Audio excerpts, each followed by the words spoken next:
Okay. Oh, guys. Meron konting behind the scenes tayo ngayon. Okay ba ako? Mukha ba akong matino? Kape muna tayo. Okay? Ano naman sponsor naman sana dyan. Pero takpan natin kasi wala pong sponsor. Okay, so ang camera natin for today ay ang Sony a7 IV connected to our lens 24-70 na parfocal. Alright? Usually the settings is para super sharp ang tao. We go with around 5.6 unless we want depth of field. At the same time, may second camera tayo with an 85mm. Okay, and an a7 IV again as a B cam or a photography or anything.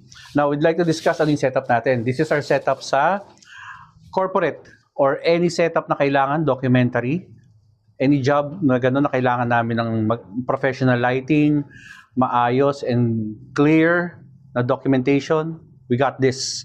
Okay, so right now sa background natin yung dalawang foldable na backdrop natin from our sponsor. Okay?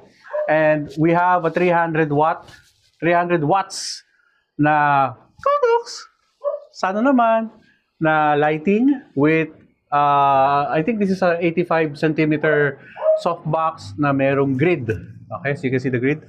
And on the other side, as filler light, we have this smaller softbox na I think around 65 centimeter.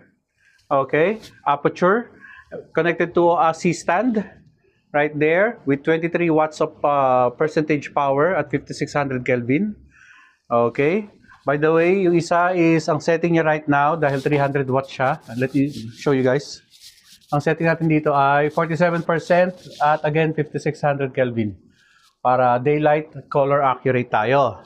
So, yun yung setup natin. So, ito rin yung setup natin pag podcast at again, any professional shoot, videography man to, documentary, or any podcast na ginagawa namin. So, we're inviting you guys.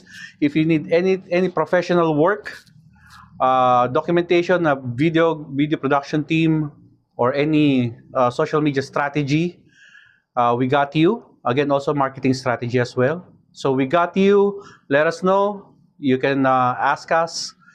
Free consultation. So, see you guys. Bye.